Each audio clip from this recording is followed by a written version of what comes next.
Today's 4D Sports Talk production is brought to you in part by Bristol Plymouth Regional Vocational Technical High School, building for the future. Visit them at bptech.org. By GB Sons Construction Company. Visit them at gbsons.com. By Physical Therapy U. Visit them at ptuclinic.com. Mass Effect Football. Visit them at masseffectfootball.com.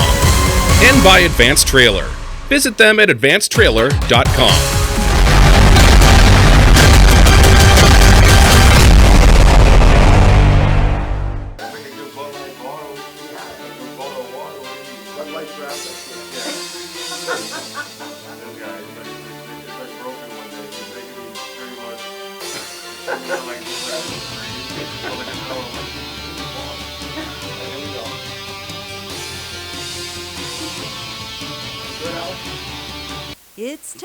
It's time for your local sports attention getter. It's 4 Deep Sports Talk. Come listen to the sports stars of tomorrow. You can call in at 508-222-1320 on WARA 1320 AM. No. Good morning, everybody. That was perfect timing, Luz. Good morning, everybody. You're listening to 4 Deep Sports Talk. As my mic is too hot, bring it down. I got a big mouth. Listen to 4 Deep Sports Talk here on the news station, 1320 AM WARA, and we are on our Facebook Live channel, just 4 Deep Sports Talk. You can watch us. We are very happy to have my good friend Manny Delcarmen from the Boston Red Sox, who came in, and we're going to jump around. I already warned him how we do it. We jump around. Well, me more than you guys. As far as questions going, he was great with it. He has no problem, happy-go-lucky guy. And I always said to him when I see him working is that for a guy that has hit the the tip of the, winning the World Series, making Major League Baseball, you can't go any higher than that. And just to have his persona, his personality, like he's an ordinary Joe, because you always hear horror stories of stuff like that. You know what I mean? Like my father used to tell me about Troy O'Leary when he played for the Sox. Yep. Right? Oh, if you want to call in, I'm sorry, 508-222-1320. And I guess maybe Mr. O'Leary, and I'm a big Troy O'Leary fan back in the day. So yeah, I used to, before there was Mookie Betts, I used to love Troy O'Leary. So, he gave my father a bad test. Oh, they're all like that. They're all like that. Of course, my mother was like, you don't know that. How can you judge someone like that? But anyway, he's the real deal. He's a very nice guy. Father of 2 kids. I saw his wife. Didn't meet him last night, but they were, doing their own thing. I didn't want to scare him away. I appreciate that. But again, thank you for coming in. Yeah, we are so excited to have you on the show. What impressed me the most is not only being a celebrity, but a hometown guy, and exactly. Giving back to the community. That is near and dear to my heart. So we're very, very excited to have you on. No, definitely. Thank you. It's, meeting Dom a few times at my, celebrity bartending job I do on the weekends. It's been good. And I told him I'm happy to be here, whatever it is to give back to kids. And, I'm doing some special things in the city myself, and being an analyst with Nesta now, it's, I got a positive things going on right now, but I'm definitely excited to be here. Awesome. Now, do you want to go right? You can just dive in if you want, or you just want me to go first? Just don't ask me if I'm rich, because I'm not rich. So, what is your favorite baseball memory? Well, for me, being born and raised in the city of Boston, I was the first kid in about 50 years to get drafted and actually make it with the Red Sox. And, a lot of people say it's hard to get to the big leagues, but it's actually harder to stay. But for me, getting to the big league was I made my dream come true. But to be able to win a World Series, 162-game season, being away from your family, the travel, it's not easy. And when you got a bunch of guys trying to reach the same goals, and when you do reach that goal, and at the end of the day, you got that World Series trophy and that ring, it's all worth it. What do you do for the Red Sox? Huh? What do you do for them?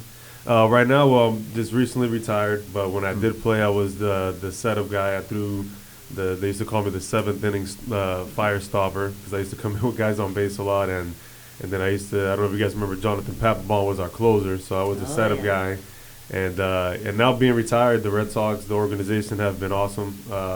They were actually looking forward for me to retire, because I'm still a local boy from the city, so they still have me go around different places in the city and and do appearances for kids and senior homes and veteran homes. And like I said, I love giving back, and because the city gave so much to me, and if I can give back just a little bit, it's awesome. I guarantee, within 5 to 10 years, your name's going to be in history books. No, I'm hoping it's I think it already is. I took it upon myself when I played. I mean, I grew up in every baseball park in the city as a kid. So I played. So every time they needed me to go to Daisy Field or Jim Rice Field or wherever it was, I was there, because kids still look up to me, and so I like telling kids, dreams do come true. Obviously you still have to work hard at it, and not just think it's going to be given to you. Because I hit a lot of bumps and roads in my career, but I made it, and I'm pretty sure a lot of kids can too.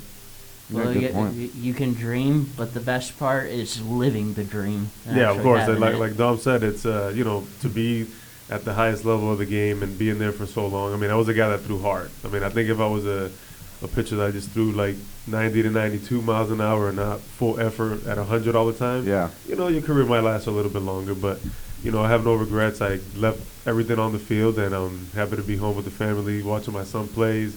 My daughter plays softball. I call her a little bit of a tomboy, because one day she'll be wants to go outside and play catch, and another time she comes in with high heels like, "Daddy, look how pretty I am." So, but my son's a great athlete as well, plays football, baseball, and I'm enjoying the family now. That's awesome. So let's start from where you got started and all this, and when did you know this was going to be what you wanted to do for the rest of your life? Well, I mean, I give a lot of credit, which my mom gets mad, because I always mention my dad. And my mom was actually the one that would take me from park to park, because my dad was working. Yeah. But, not too many people know, but my dad actually played baseball himself. In the 70s, he got drafted by the Phillies. And in that time, obviously, Larry Bowa was the shortstop for the Phillies, and he was the man back then. And, my dad played for 4 years, so I always told myself I want to, my dad played Double-A, I think a couple games in Triple-A, never made it to the big league. So I always told myself that I want to make it further than my dad. So baseball was always the sport of our family. My sister played. My dad would tell you that my sister could feel the ground ball better than me and my brother, because I was scared of the ball growing up. Yeah. And, so it started since I was a kid. I mean, I played T-ball, farm, Babe Ruth, any league you can think of I played. But for me, I tell people that when it gets really serious for you is when you get to high school. Everything's competitive as you're growing up as a kid, and you kind of come into your own. But high school baseball is where you really see if you can excel and see if that's what you want to pursue. And for me, I was 5'5" and a half, 108 pounds my freshman year in high school. 5'5" and a half, 120 pounds my sophomore year in high school. Right. But I could always throw hard, and I was athletic to play baseball. And I'm like, my brother was catching up. My sister's taller than me. I'm like, I don't know if baseball's going to be my thing. So then all of a sudden, after that sophomore year, that summer, I went to 6 feet, 185 in one summer. Wow. So it was just, I mean, I don't know if it was the chicken or I used to eat whatever I wanted at McDonald's, and I got taller and put on some weight, and I was through hard. But that's when I knew that, I have something special. And people always told me, oh, Manny has a rubber arm. And, by junior year, I had so many scouts already my junior year in high school watching me, so people kept telling my dad, dude, Manny has something special. And then by senior year, obviously I had almost every scout at the games with the radar guns. Yeah. And, I used to have highlights and earrings in, and, I thought I was the man, back in high school. But you kind of need that chip on your shoulder sometimes. And the Red Sox took me in the second round in 2000, and, and then I worked my way up through the system. Now, you did play for a lot of teams in minor leagues. Yes. Colorado, even the Yankees, Baltimore. Don't say the Yankees. Okay. I was just doing a bunch of readings on your career, and was just very surprised you played for like half a dozen teams. Yeah, for me, it's obviously born and raised in the city. Yeah. When I got traded, it was the hardest thing, because I sat in every section of Fenway Park, and to make it to the big leagues was awesome, and I thought I was going to spend my whole career with Boston. But it's a business, and when I got traded to Colorado, which is all the way on the other side of the country. So I had to take my wife and my kids with me, and but the Colorado organization was awesome. The time that I spent there was great, and but it was tough. I mean, once I got traded, I took it to heart a little bit. I wasn't really following the Red Sox as much, and it hurt, that I got traded. But and like you said, I played with the Yankees, the Orioles. Yeah. So after thinking I'm gonna spend my Seattle, career, when you think I'm gonna stay with one team my whole career, and I ended up playing for like 7, 8 different teams. But it's I was happy with my career, and it showed me how different organizations handle teams, and right. And like you say, the Yankees, I lost a lot of friends and family when I switched to the dark side, but it was good. The dark side, I love it. Just a rival, that's all. Was there anyone special in your life that helped you become a great player? Like I said, I bring up my dad a little bit, but when it comes to, I have so many positive people in my life and my career that, the Red Sox organization is top notch when it comes to developing their players and making sure we do the right thing on and off the field, and and help us. Even in the minors, they had us go to hospitals to go to veterans, because once you get to the big leagues, it's like that's your second job. It's they want you to be there for kids and be there for for anything that they need you to do to show the face of the organization. So it's so for me, it was when I got to the big leagues, Mike Timlin was one of our right-handed relievers, and he took me under his wing and showed me the ropes, and because I was a starter pretty much my whole minor league career. Right. And then hurt my elbow, came back from injury, and then came back throwing harder because I had Tommy John surgery. Yep. And Timlin in the big leagues is like, Manny, you can't warm up like a starter. You need to, that phone rings and they say Delcarmen, get up. You need to be ready like in 5-6 pitches. So Mike Timlin is definitely the guy that showed me the ropes in the big leagues, and he helped me out a lot. And I admire a lot of the players that help, minor leaguers and rookies just coming in, because they know the ropes and what to do, what to say. I remember going down to Pawtucket all the time. I know you were there. Actually, my biggest thing was I always wanted to be on the radio, and Dom, you can attest to this. Absolutely. I looked up to Hazel May. Nice. Hazel May was my hero. I'd always watch the Red Sox with my dad. With Hazel May. Have you? She was awesome. Yeah, she she's was awesome. great. Was She's Hazel great. May a former player?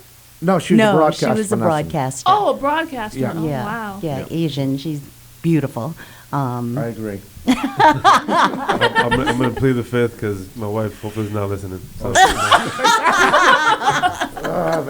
That's too funny. But no, I've brought my kids to down to Pawtucket, and actually sang the national anthem over there, and I just remember a lot of players, doing rehab or coming up through the system. Yeah, McCoy Stadium was, obviously they're moving Right, to to Worcester Worcester. now, and I don't know why, because McCoy Stadium is such a, you feel the fans, you feel like, Yeah. you see them out in the picnic area in the outfield, like it's Yeah. such a nice stadium and Beautiful. memories, and, and it's, they want to move and see what happens, but, I have some great memories there. Maybe they want to get out of a crime-ridden city. There's a lot of crime in Pawtucket. Yeah, it's, for the most part, where the stadium was, to get there, I understand that, but where the stadium was, it was, families would go. The park was always full with kids, and it was, like I said, it was a great experience for me, and it's sad to see them, move somewhere else. Yeah. I'm not dissing the original place, because I've been there a few times when I was a kid, and it's like some great and bizarre stuff that's happened there whenever I visited. There you go. All right, we are going to take our first break. You are listening to 4 Deep Sports Talk here in the news station, 1320 AM WARA, and online, all one word, 4deepsportstalk.com. We have the privilege of having Manny Delcarmen from the Boston Red Sox, former Boston Red Sox pitcher, World Series champion. We'll be back with more right after this. When you need your business to reach your target audience, let us help you get back into the game. We do college recruiting CDs covering Little League Baseball and high school sporting events. We get it done right.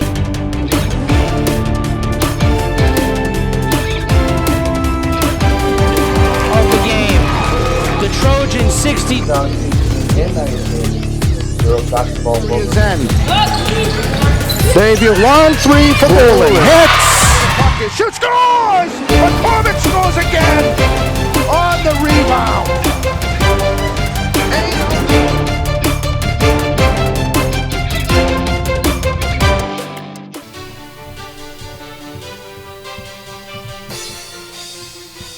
Hey Hey everyone, welcome back to the show. This is Kathleen Conley, aka KC, with the rest of the 4 Deep Sports Talk crew. We have former Red Sox pitcher Manny Delcarmen in the studio, so it's an honor to meet you. Thank you. So, Gabby, do you have any more questions? What is the biggest obstacle you had to overcome in your baseball career? Well, for me, I was always a prospect with the Red Sox coming up. I think I was pitcher of the year my first rookie year. 2002 was an okay year for me, and then I knew I was going to have a breakout season in 2003. And I think I went my first 3 starts without giving up a run in 2003, and then my 4th start, I ended up blowing my elbow out and had Tommy John surgery. So if you think about it, I'm 19 years old or 20 years old, thinking that my career is going to be easy. I'm this hothead prospect going through the system, and I blow my elbow out. So all the thoughts went through my mind that I was, Tommy John surgery is not an easy surgery. You don't know how you're going to come back from it. But that was the biggest obstacle. And I mean, the Red Sox, they kept me in Florida all year rehabbing. Nice. They let me go home for Thanksgiving for like a week or 4 days, and then for Christmas for 4 days, because they knew if I was home, then you get lazy. And after any surgery, the work you put into the rehab obviously gives you the best results. So them keeping me in Florida all that time, I mean, made me a better person. I found out a little bit more about myself, that I can actually overcome anything. And I came back, 100 times better. And then in 2004, I came back. I didn't pitch as much because, coming back from injury.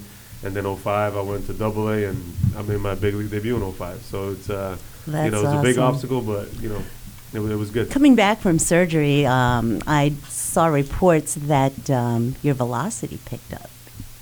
Yeah, as a starter, I was like 92 to 94 miles an hour, maybe touched 95. But then after Tommy John surgery, I think once I was fully recovered, I was 96 to 101, consistently, all the time. I was amazing. At that time, I was one of the hardest throwing righties in the American League, which was pretty cool. So. What would you say is the most challenging part of playing baseball? I mean, for me, it's something that I always wanted to do as a kid, and to be able to see kids look up to me, that's why I always said I'm never going to change for anybody. The day people don't want to say hi to me or want my autograph, that's when I think I need to move out of Boston, maybe, or move out of Massachusetts. That's their loss. So I always told myself, I'm like, whenever I get the chance to talk to anybody, just be yourself, never change. And I think I've been the same guy since I got drafted, and it's always, seeing people's reaction when they see you. And like I said, I've seen Dom here a lot lately, and he sees the way I am, and I enjoy people, and that's what it's all about. Absolutely, he's definitely that and more as a human being. For his stats, he finished Major League stats 11-8. Now, we talked about the ERA the other day, too. 3.97, 249 strikeouts. I don't know if that's correct. But that 3.97 ERA nowadays would get you the big contract. We talked about that. We're talking about 5 to 10 million. Right? Now it's, the game's changed a little bit. Back then, obviously we talk a little bit about this all the time, Dom. And, now the game, you see a lot of 19-year-old kids, 20-year-old kids go straight from AA to the big leagues. Like you even mentioned Pawtucket, seeing a lot of veteran guys. To me, when I was playing, AAA was veteran guys that were there were missing maybe one little key element, keeping them from the big league. So as a rookie, you're moving up and you see these guys, and nowadays it's AA, high A to the big leagues, and I'm like, man, the game's changed a little bit. Now high school? Did you play any other sport in high school? Yeah, so you went to West Roxbury, is that? Yeah, West Roxbury High. I mean, sad to say they closed the school down, or I think they're gonna make it into, probably like a private school or something. But I did the commencement speech for the last graduating class this past year, nice. Which is pretty cool. Yeah. And I had to write a speech, and took me about 3 days to write the speech, but it was good. It was sad to see some of my old teachers there, and it's sad when you have a lot of memories somewhere, and know that they're not gonna be there anymore. But yeah. So did you play another sport? My dad didn't let me. I tried to play football in high school, and my dad was like, and I mean, like I told you, I was 5'5.5". Yeah, 108. 108 my freshman and sophomore year, same thing. So I brought football pads my junior year, because I could always throw football. And our JV baseball coach was the varsity football coach. Oh, wow. So he always, hey Manny, try out. We want you to try out, and then I could throw a football like 60 yards all the time. So it was like, Wow. so I brought football pads my junior year, Yeah. and my dad's like, you're not playing football, and I'm like, I want to play, and the pads disappeared, and my dad took them back to the school. Yeah. So the same thing my senior year. I brought pads home, and my dad didn't let me play, which is probably a good thing. So Yeah. Okay. avoid an injury, so it was good. How much did you change though with when you committed? So you figure your sophomore year, you said I am committed to baseball in high school. How did you start implementing a workout plan, to stay in shape, and what was it back in high school compared to what it was when while you were playing in the majors? What's See, inspired you? See, the thing is that when I played high school baseball, our coach John Conley, I think he had his hands full because by junior year all these scouts were calling the school and they always had to reach him when is Manny pitching? When is Manny pitching? So it was a lot for him. So our high school team, me and my best friends, we pretty much ran the team. So when it came to workouts and stuff like that, I know a lot of schools now, they try to implement shoulder programs and having, some type of training staff there to help these kids. We didn't have that in high school. So when it comes to working out, I used to love throwing long toss because I feel like long toss, my dad told me long toss is what makes your shoulder strong and you'll last a long time as a starter. So I used to throw a lot of long toss. But when it came out to workouts and stuff, we didn't really have a staff like that back then to do that. Now a lot of high schools are trying to implement training staff to help these kids in high school, which is awesome, Okay. Now, when you were going to when you went to, I just had it in Colorado, right? I know you probably had some bad taste in your mouth because you realized what was a business. How did you mentally set yourself to focus on that new town? Well, like I said, it was tough because I had to, I'll tell you a quick story. I remember I was in Baltimore, I got traded. The Colorado wanted me back in Colorado the next day. They wanted me because they had a tough series coming up. And they're like, hey, we need you to come, fly out tomorrow. I'm like, man, I'm married with 2 kids and I'm shifting my life pretty much to go to Colorado. So they gave me an extra day. I fly into Denver, get to Colorado, and my first game. I know a couple of the guys because I played against them. Obviously, if you guys remember, what team did we beat in 07? Right. So guys were giving me a hard time when I got there. You know. And so we get there, the first game, I think it's a make-up game against Philly. And I remember, I play catch a little bit, and I don't know if you guys know the altitude there is the worst, so it's hard to breathe. If you're not from there, it's hard to get used to. Yeah. I was there for 2.5 months. It took me literally a month to get used to the breathing. Wow. Because they wouldn't even let me run outside. That's how bad it was. And so the first game that I'm there, they call down, and they're like, oh, Manny, Jason Worth pretty well, and he was with the Phillies. Yeah. And I'm like, yeah, I faced him a little bit in my career, and I wasn't supposed to pitch that day at all. Yeah. They told me, hey, you're gonna come in, just work out, throw, and you'll be fine.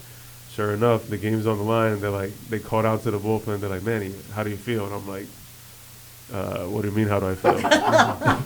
He goes, Jason Worth, if the situation comes about, would you be okay to face him? And I'm like, I'm not gonna say no. Yeah, exactly. So, to make it short, I get in this game, and I didn't throw one strike warming up in the bullpen, by the way. Oh, jeez. It was a good at-bat by Jason Worth, and he hits a 2-run homer off me. Oh, So the my stats God. and in the paper were like, oh, welcome to the National League, Delcarmen. And I'm like, you see me on the mound like, Oh no! I wonder if I can find that picture. Don't find it, please. But other than that, I mean, Colorado's it's a beautiful place. I wish my career would have lasted longer there. I just hurt my elbow toward the end of that season when I got traded in 10.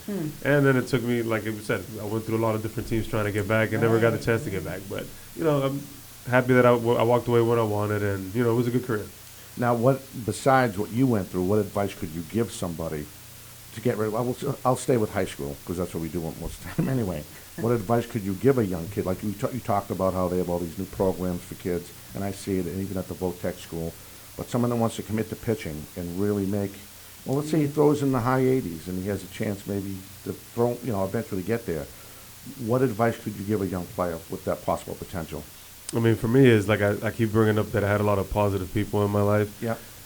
You're going to get a lot of people trying to give you different advice. Like what I try to do was, I take a little bit from everybody and then see what works for me and never turn any advice because I think if somebody's trying to help you, they're trying to help you. Right. And when it comes to young kids, I mean, my son's 12 years old right now. He's already asking me, can I throw a curveball? And I'm like, no, you cannot throw a curveball. Yeah. So in high school, like I said, it gets more competitive. And, schools are doing a better job now of, like I said, getting trainers in there, trying to make these kids strong so they don't blow out too early in high school. Right. So for me, it's just, take all the advice you can. Obviously, I always tell people, listen to your parents because they're the guys that got you, or your parents are the people that got you from park to park. Yeah. They're the ones that really care about you. But never turn away advice from anybody, and and try to revolve yourself around positive people, because when you do that, positive things happen. Now, in this day and age, it's so easy to kind of take a wrong turn, especially what I'm trying to do, especially in the inner city kids. You have so much talent in the city, but without the right guidance, some of these kids take the wrong turn. So my advice is, think positive, surround yourself with positive people, try to stay healthy and listen to your trainers, your coaches, because they're all trying to help you. If you want to call in, 508-222-1320. As we go around the round table, and again, we have the privilege of having Manny Delcarmen, former World Series champion, former Major League Baseball player for the Boston Red Sox and the Colorado Rockies. Again, if you want to call in, 508-222-1320. And the thing about this show is we always have the professional, some people are scared to call. And when they call, Manny, I always tell them, what's your next question? You have another question. You have another question. So I think we're going through that right now. Yeah, I think so too. Because we get a lot of good responses on Facebook. Mm-hmm. So I'm surprised people. I know Tom said he was going to call in, so we're going to have to. I hope not. If he's listening, Tom, if you're listening, do not call in. All right, we're going to step away. When we come back at the bottom half of the hour, Casey and the Sportsmaster Justin Ferrer will have the scores from Friday night basketball, girls and boys, and hockey in the South Shore. You are listening to 4 Deep Sports Talk here on the news station, 1320 AM WARA, and online, all one word, 4deepsportstalk.com, or on our Facebook Live page, 4 Deep Sports. We have the privilege of having Manny Delcarmen from the Boston Red Sox as our paparazzi girl. I can feel her over my shoulder. Finished up the shots. We'll be back with more right after this.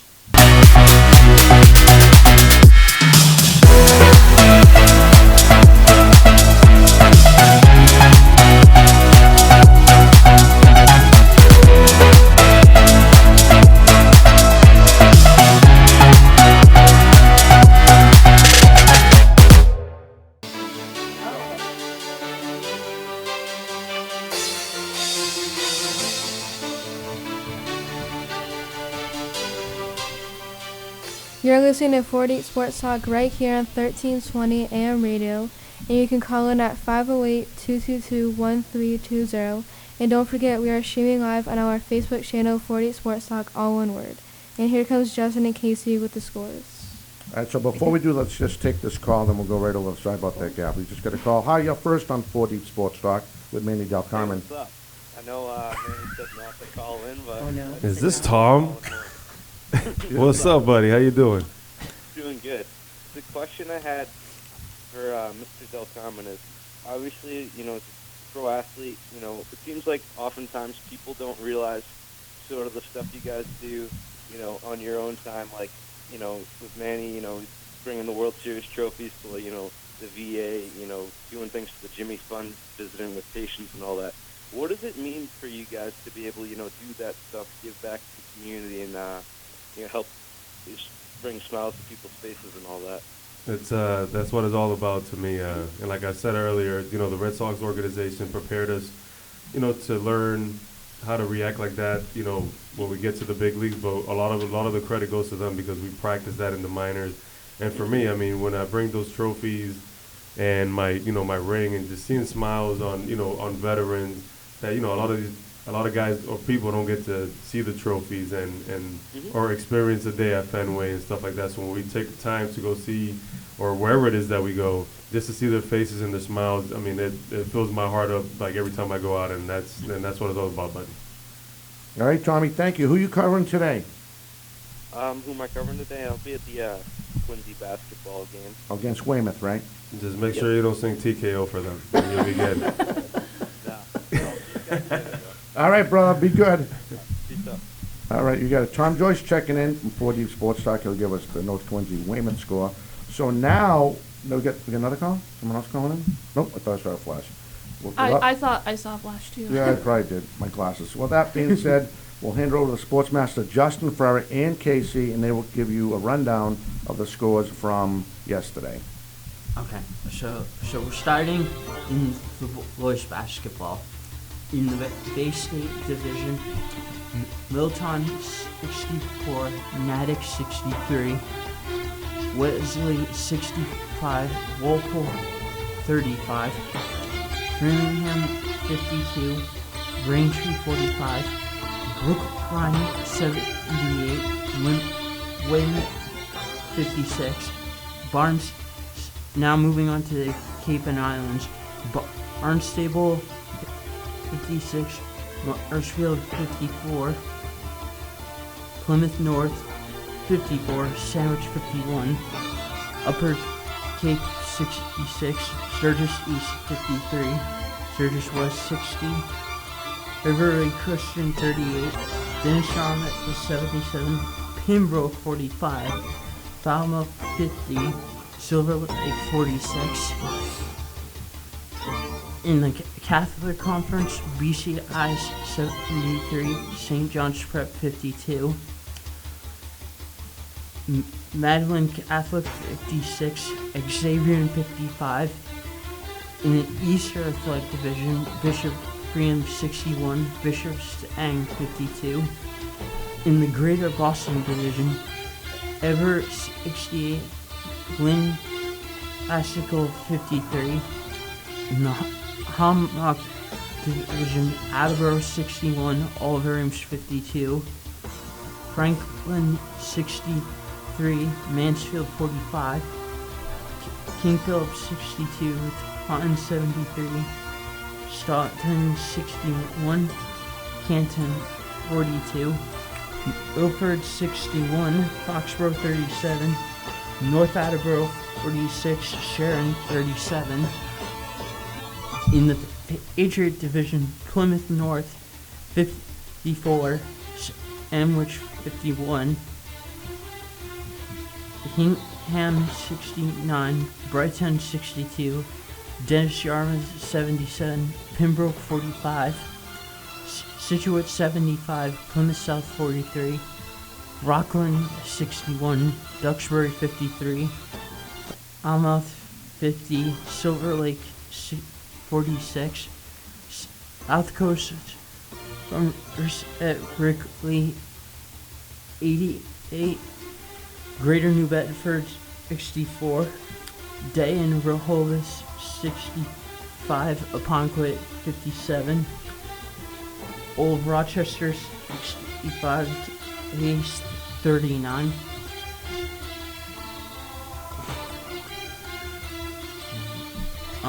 Eastern Athletic, Bishop Freeham 64, Bishop Stank 35. In the Hawkmock Division, Franklin 67, Mansfield 39, Foxborough 86, Milford 14, Canton 35, Staunton 46, Oliver Ames 44, Attleboro 27, King Philip 60, Taunton 33, North Attleboro 49, Sharon 40. In the Mayflower Division, St. John Paul II 69, Cape Cod Tech 29, Sturgis East 53, Upper Cape 23, West Bridgewater 38, Blue Hill 16. In the Patriot Division, Rockland 49, Duxbury 23, North Quincy 49, Dennis Yarmouth 27. In the South Coast, Dane Holbeth 59, Aponquet 42, Plumbers at Brickley 52, Greater New Bedford 24, Old Rochester 64, Ace 11, Fairhaven 41, Bourne 34, Seekonk 57, Ram 46. South in the South Shore Division, Rockland 49, Duxbury 29, Well 43, Bitborough 28, Abington 50, Hull 40, Carver 75, Mashpee 62. In the Southeastern Division, Bridgewater 75, New Bedford 48, Brockton 65, Durfee 41. In the Tri-Valley Division, Norwood 62, Ashland 26, Medfield 59, Halston 33, Westwood 44, Hawkinton 29, Millis 51, Bellingham 30, Norton 58, Denham 53, Edway 51, Dover Shoreham 35. Alright, finally I'm on the last page. A lot of Doing sports. great, Sportsmaster. And I think after this, I'm not going to be able to talk for the rest of the show. All right, what do you left? All right. Wareham 65, Seekonk 55, South Shore Cohasset 47, South Boston 40, Rockland 61, Duxbury 53, Norwell 64, Middleborough 54, Randolph 74, East Ridgeway 41, Mashpee 61, Carver 42. In the Southeastern Division, Bridgewater 62, New Bedford 56, Brockton 58, Durfee 44, and in the Tri-Valley, Norwood 55, Ashland 43, Halston 50, and Millfield 49. Now I'm going to turn it over to Casey, and she's going to finish the boys before we go into the girls. Thank you, Justin. So Westwood over Hopkinton, 60 to 55. Medway over Dover Sherborne, 50 to 41.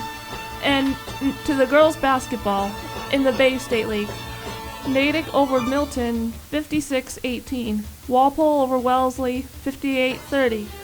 Brookline over Weymouth, 39-36. Cape and Islands, Barnstable over Marshfield, 50-48. St. John Paul II over Cape Cod Tech, 69-29. Sturgis East over Upper Cape, 53-25. And North Quincy over Dennis Yarmouth, 49-27. And now in the boys hockey, in the Eastern Athletic, Bishop Bean over Prout, Rhode Island, 7-2.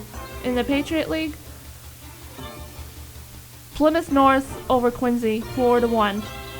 And last but not least, girls hockey, Norwell over Dover Sherborne, 6-1.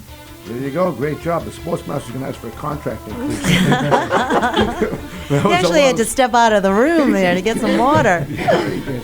Great kid. Yikes. All right, so if you want to call in, let me just stop that. There we go. If you want to call in, 508-222-1320.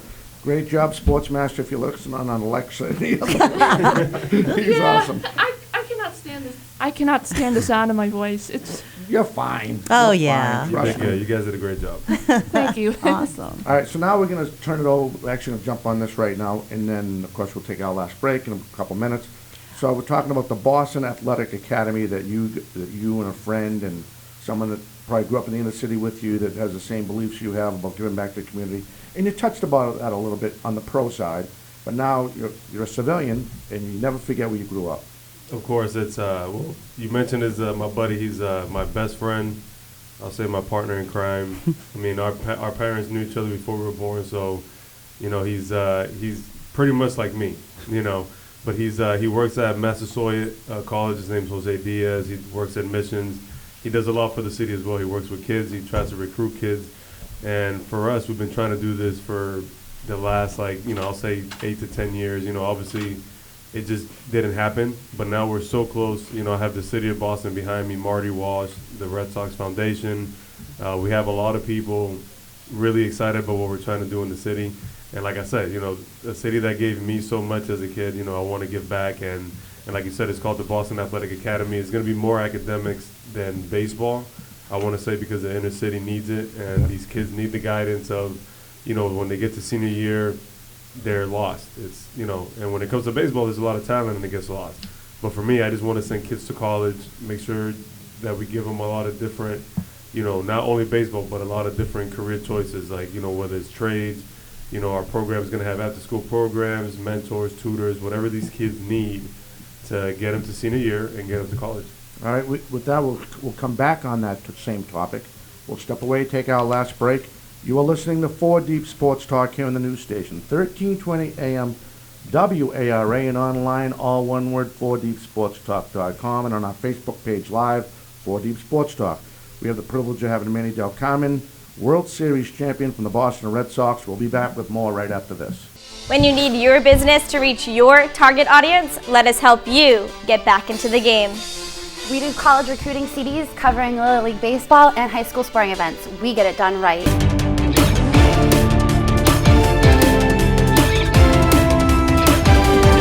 Of the game, the Trojans 60.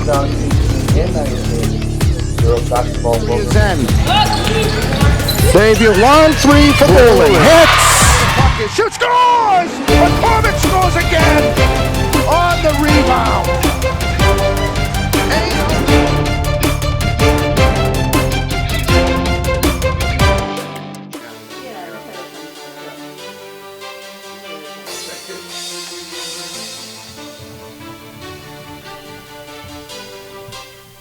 You are listening to 4 Deep Sports Talk right here on 1320 AM radio, and you can call in at 508-222-1320.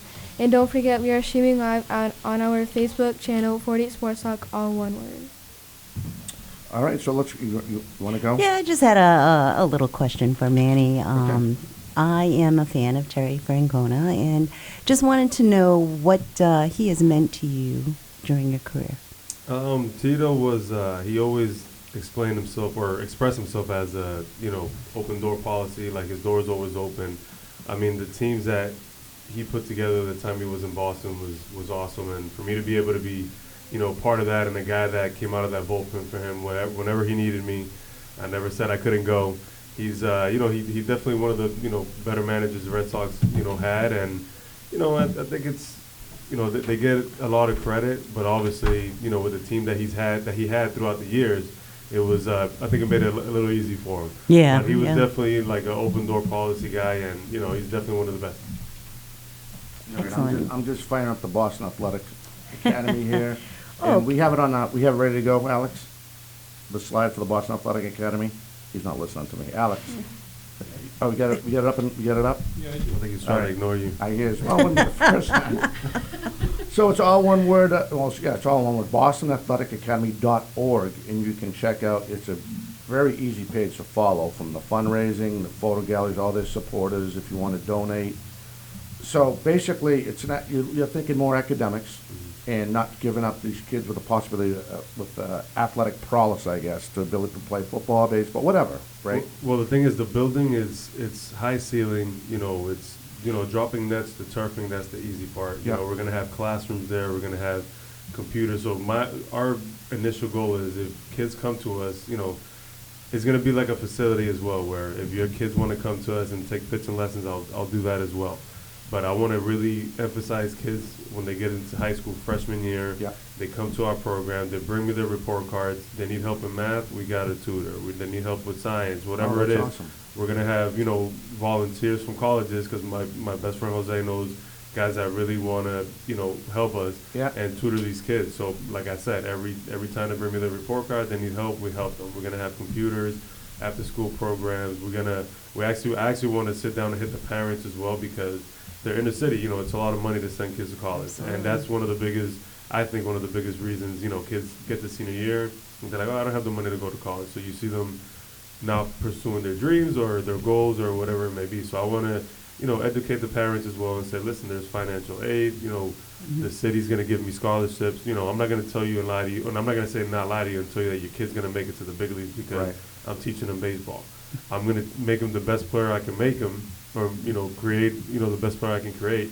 But at the same time, you got to be realistic. It's really hard to get into pro baseball, But my biggest thing is, if I can send kids to college on baseball scholarship or I might get a kid that throws 95 miles an hour, and by senior year, he wants to become an architect.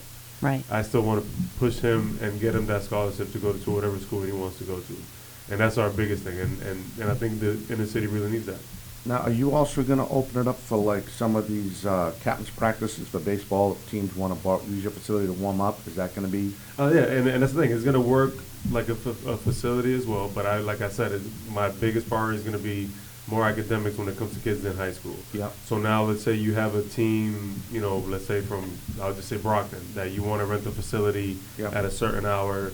And we'll run it just like a normal facility. Like a lot of colleges, they do college hours and early in the morning, and they want to rent it out. And the thing is, like, I didn't have any place like this growing up as a kid. Mm-hmm. Like, I needed to go all the way to like, where was it? Like Strike One and.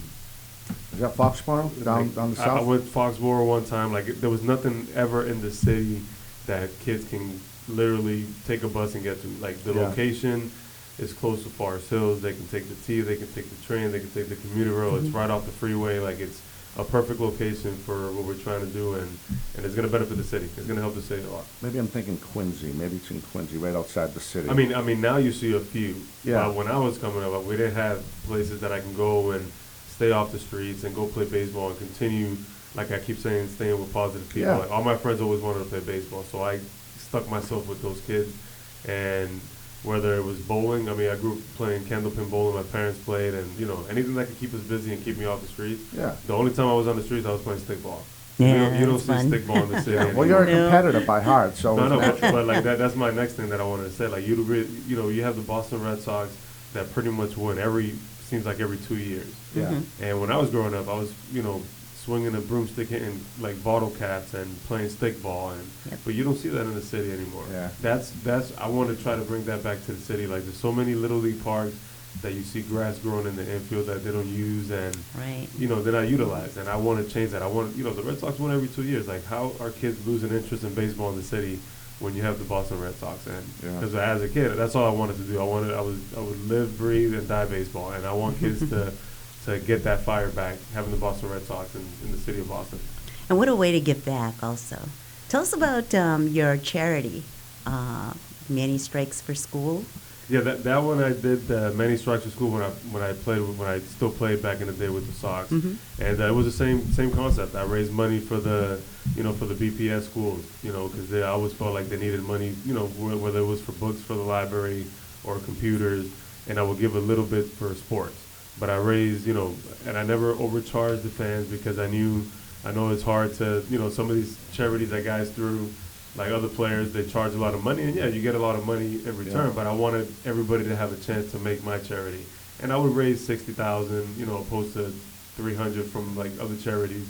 But all that money went to the Boston public schools, and I took pride in that. And like I said, we're working even with the BPS now, because another thing we're trying to do is make high school baseball competitive again. Yeah. So we're trying to actually open our facility and grab these kids in the winter, because as you know, high school, you can't practice until 2 weeks before the season with the coaches. Right. So why can't I get all these high schools and practice them like every team like once a week?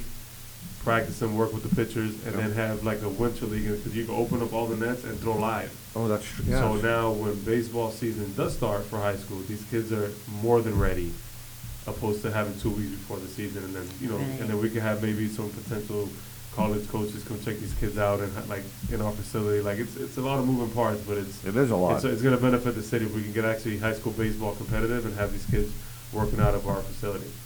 Yeah, absolutely. So is the one you just mentioned earlier when you played for the Sox, that organization, is that still up right? God bless you. Thank you. Oh, I thought your nose fell off from me.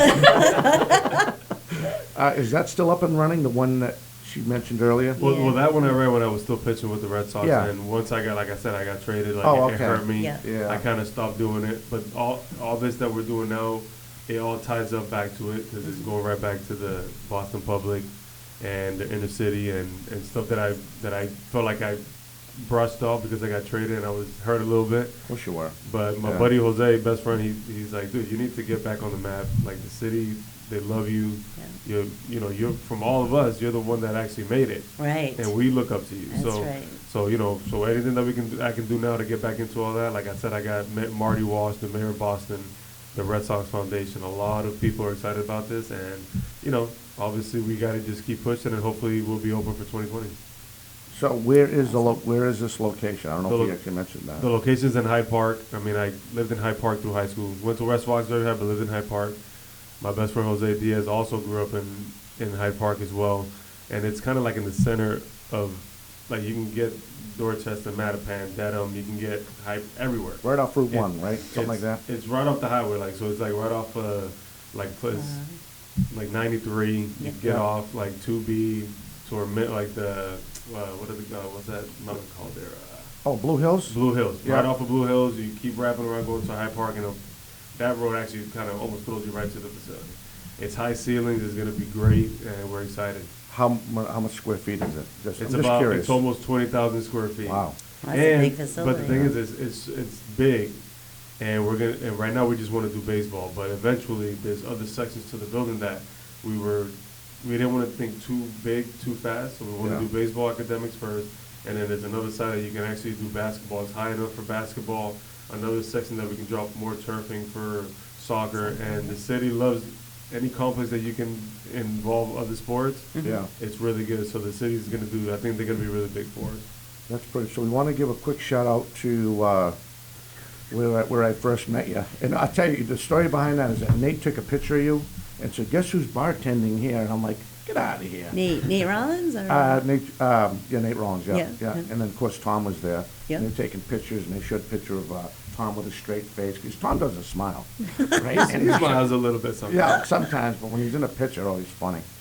But what's the address again, Adrius? I just know it's in East Bridgewater. I'm not good with Ritter's Country Club, right? Right down It's the road. Ritter's Country Club, and the restaurant's like right next to it. I mean, to make it a quick story, I mean, the owner, I met him back in the day when I played. He worked at Top of the Hub in Boston, and when I walked into Audrey's, he was just like, "Man, did you remember me?" And that was like 6 years ago. So, playing golf there a lot. I walked in this winter after, baseball was over. And that's the hardest thing about being retired. Like me, I want to stay busy. I want to stay active. I'm great with people. And I threw this idea at him, like, "Hey, why don't you hire me as a celebrity bartender, and I'll bring my rings out, and I'll let people take pictures." And he was all over it. So I've been there 3 months on and off, Thursday, Friday, Saturdays at Audrey's, and like I said, Dom goes in there, sings karaoke on Saturdays. He has okay voice. I don't want to make him feel like he's really. I'm gonna have to come check this out. Well, I gotta wait for a couple people to have some liquor in them first. But my thing is that we talk about bringing the trophies and stuff, and people see me, and his business is picking up. I get out of the bar and take pictures with people, and just their faces, like they can see that I'm enjoying it. I'm having a great time. Like you said, my wife was there with my mother-in-law and my kids, and they love the atmosphere. And I'm having fun with it. Like I like being around people. So you can definitely tell. If I did it, there's nowhere I can bartend, but I'm good with people, so I'm having fun. He probably wouldn't be here either if he wasn't. So, what are you doing now with Nesson? Well, I'm a sports analyst. I mean, the cool thing about it is that it keeps me involved in the game. Like I said, I wasn't really following the Red Sox much after I got traded, and right. And you hear and you see I was look at the stats and Sports Center and stuff like that. But now that I'm a sports analyst. I do pre and post with Tom Caron, Jim Rice, Steve Lyons. This year was my first year. Even though it wasn't a great year for the Red Sox, it was kind of hard to be an analyst this year. I expect them to be better next year, and and I'll be back on Nesson. It's like pre and post, so I think I'll probably do like 35 to 40 games again. Great. And it's an hour before the game and an hour after the game. So it's definitely excited and looking forward for hopefully a better season. Well, thank you for coming on. We got to step away. Our hour's over. Again, thanks, man. I really appreciate it. Anytime, Don. Thanks for having me. Absolutely. For Luz Cabral, Alex Mayo, Gabby D. Resendez, the sportsmaster, Justin Ferreira, as you wave to the camera, but came right on you. That's right. Captain Conley, a.k.a. KC, I'm Dominic Damiano. I hope you enjoyed this hour of 4 Deep Sports Talk, as we had the privilege of having Manny Delcarmen, World Series champion, former Boston Red Sox pitcher. You can go to his website, bostonathleticacademy.org, for more information. We will catch you next time. Everyone, a fantastic weekend. Today's 4 Deep Sports Talk production is brought to you in part by Bristol Plymouth Regional Vocational Technical High School, building for the future. Visit them at bptech.org. By GB Sons Construction Company.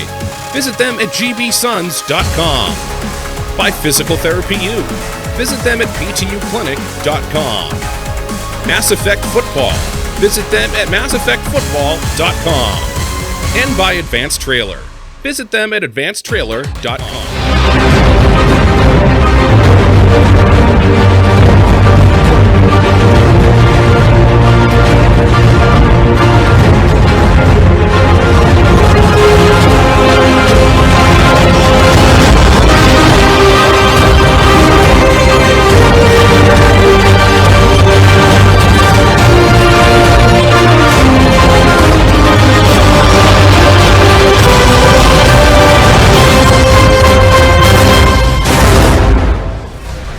This has been a presentation of 4 Deep Sports Talk, where high school and youth athletics come first.